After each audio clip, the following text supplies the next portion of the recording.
ہر سال محرم آ کر یہ صدا لگاتا ہے۔ میرا اللہ چاہتا تو میرے نبی کے نواسے کی شہادت سفر میں ہوتی، ربیع الاول میں ہوتی، 11 مہینے نہیں پڑے ہوئے، ربیع الثانی میں ہوتی، جمادی الاولی میں ہوتی، جمادی الثانی میں ہوتی، رجب میں ہوتی، شعبان میں ہوتی، رمضان سب سے بہترین مہینہ رمضان میں ہوتی، شوال میں ہوتی، ذوالقعدہ میں ہوتی، ذوالحج میں، محرم میں کیوں رکھا ہے کہ ہر سال، ہر آنے والا سال، ہم تو اندھے ہو کے گزر جاتے ہیں اپنے سال سے، اور جنوری کے سال میں سارے بیدار ہوتے ہیں، ٹھیک ہے، وہ بھی میرے اللہ کا بنایا ہوا ہے، یہ بھی میرے اللہ کا بنایا ہوا ہے، لیکن اس نے اس امت کی جھولی میں محرم کو ڈالا اور باقیوں کی جھولی میں جنوری کو ڈالا۔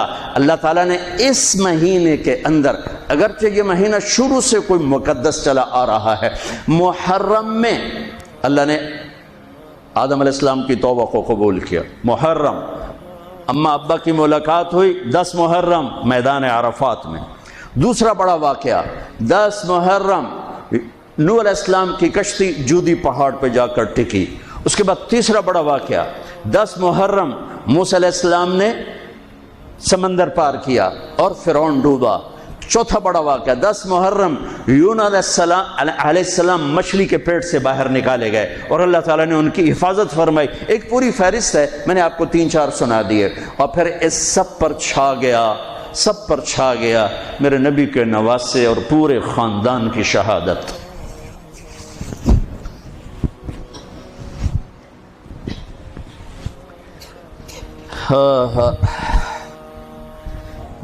یہ کتنا بڑا خاندان ہے، پہلے یہ سنو۔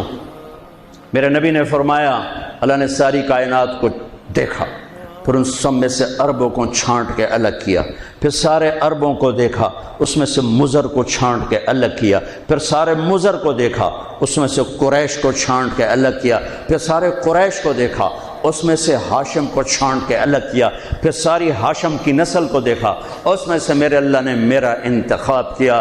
انا خیرکم ابن و نفسا، میرے جیسا عالی نسب کوئی نہیں، میرے جیسا عالی خاندان کوئی نہیں۔ عبداللہ سے آدم علیہ السلام تک کسی سے زنا نہیں ہوا، سب پاک دامن ہیں، سب پاک دامن ہیں، سب پاک دامن ہے۔ میرا نبی پاکیزہ سلسلوں سے آئے اور ہر باپ کا ماتھا روشن ہو جاتا تھا جدھر میرے نبی کا نور جاتا تھا۔ ایک دن آدم علیہ السلام کے 10 بیٹے تھے، شیس علیہ السلام سے آپ کا سلسلہ نسب آدم علیہ السلام سے ملتا ہے، ان کا ماتھا روشن تھا۔ آدم علیہ السلام کہنے لگے بیٹا تیری پشت میں ایک امانت ہے جو تیرے باپ سے بھی زیادہ قیمتی۔ وہ کہنے لگے ابا بیٹا باپ سے زیادہ قیمتی، وہ کیسے؟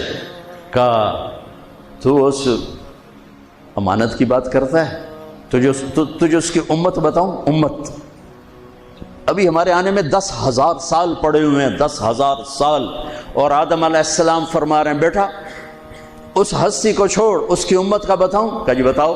کہ میں نے ایک خطا کی، میرے کپڑے اتار دیے۔ وہ ہستی اس کی امت روزانہ خطائیں کریں گے، اللہ ان کے کپڑے نہیں اتارے گا۔ میں نے ایک خطا کی، مجھے بیوی سے جدا کیا، وہ سارا دن گناہ کریں گے، اللہ ان کی بیویوں سے انہیں جدا نہیں کرے گا۔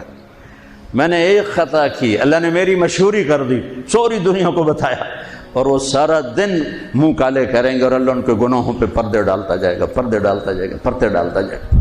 میں نے ایک خطا کی، مجھے جنت سے نکالا، وہ ہزاروں خطائیں کر کے اس کی رحمت سے بخشش پا کے جنت میں جائیں گے۔ میں نے ایک خطا کی، میری توبہ کے لیے 40 برس لگے، اور وہ ساری خطائیں کر کر ایک بول بولیں گے اللہ معاف کر، اللہ ان کے سارے ہی معاف کرے، اللہ ان کے سارے ہی معاف کرے۔ ہر ایک کا ماتھا روشن ہو جاتا تھا، نور نبوت چمکتا نظر آتا تھا۔ اس لیے بہت بڑے علماء کی بڑی مضبوط دلائل ہیں کہ آزر، اگرچہ نسب نامے میں آزر ہی آتا ہے، لیکن آزر آپ کے چچا ہیں، باپ نہیں ہیں، چچا ہیں، چونکہ چچا کو بھی اب کہتے ہیں۔ باپ کے لیے والد کا لفظ ہے، والد صرف باپ کو کہتے ہیں، اور اب چاچوں کو بھی کہتے ہیں، باپ کو بھی کہتے ہیں، دادے کو بھی کہتے ہیں۔ نعبد الہک و الہ آبائک ابراہیم و اسماعیل و اسحاق الہا واحدا۔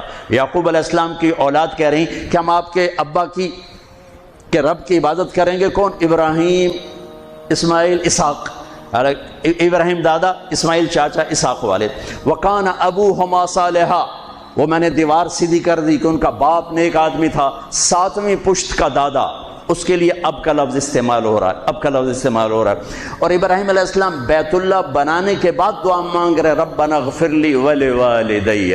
ان کے باپ اگر کفر پہ مرے ہوتے تو ابراہیم علیہ السلام یہاں یہ دعا نہیں مانگ سکتے تھے کہ اللہ مجھے معاف کر، میرے والدین کو معاف کر، ربنا اغفر لی ولوالدی یوم یقوم الحساب۔ اس دعا کا مانگنا، یہاں والد کا لفظ استعمال کیا، باپ کا لفظ، اب کا لفظ استعمال نہیں کیا، والد کا لفظ استعمال کیا کہ والد صرف باپ کو کہتے ہیں، اب چاچے کو، دادے کو، پردادے کو، سب کو اب کہا جا سکتا ہے۔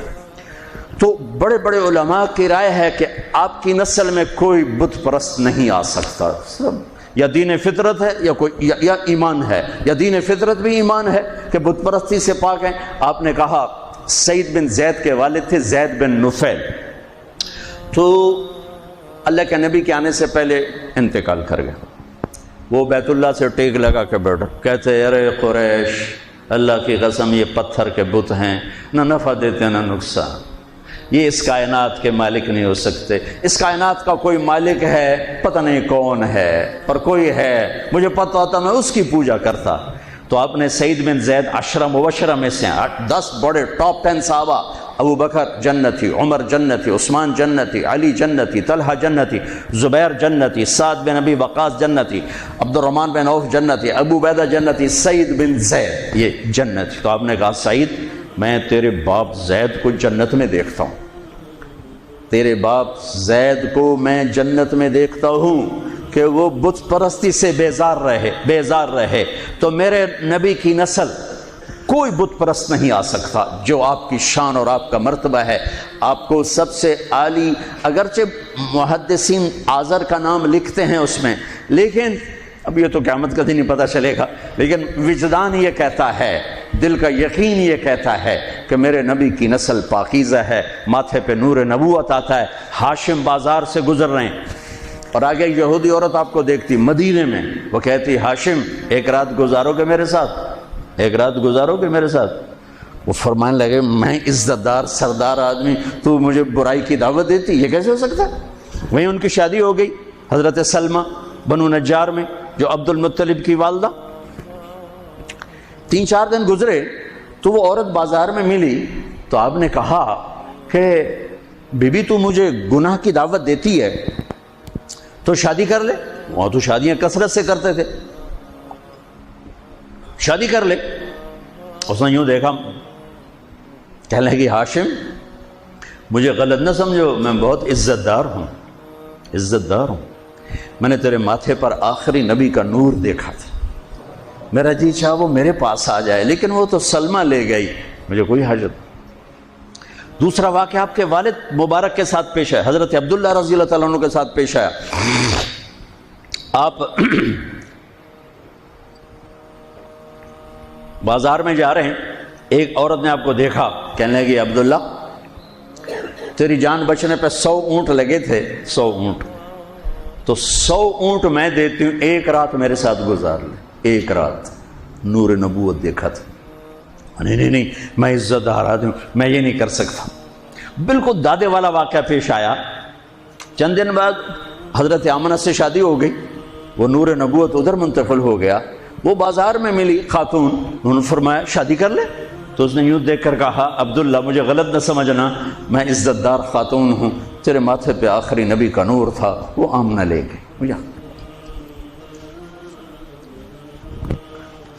محمد بن عبداللہ بن عبد المطلب بن ہاشم بن عبد مناف بن قصی بن کلاب بن مرہ بن کعب بن لوی بن غالب بن فہر بن مالک بن نضر بن کنانہ بن خزیمہ بن مدرکہ بن الیاس بن مدر بن نزار بن معد بن عدنان بن اود بن حمیسہ بن سلامان بن عوس بن بوز بن قموال بن عدی بن عوام بن ناشد بن حزا بن بلداس بن یدلاف بن طابخ بن جاہم بن ناحش بن ماقی بن عیفی بن عبقر بن عبید بن الدعاء بن حمدان بن سمر بن یثربی بن یحزن بن یلحن بن ارعوا بن عید بن زیشان بن عیسر بن اقناط بن ایہام بن مقصر بن ناحد بن زارع بن سمی بن مزی بن عوض بن عرام بن قیدار بن اسماعیل بن ابراہیم بن طارق بن ناحور بن سرود بن رعود بن فائد بن عابر بن ارفشاد بن سام بن نوح بن لامق بن متوشال بن ادریس بن یرد بن ملحل ایل بن قینان بن آنوش بن شیس و بن آدم علیہ السلام. یہ کائنات کا افضل ترین ہر سال محرم آ کر یہ صدا لگاتا ہے.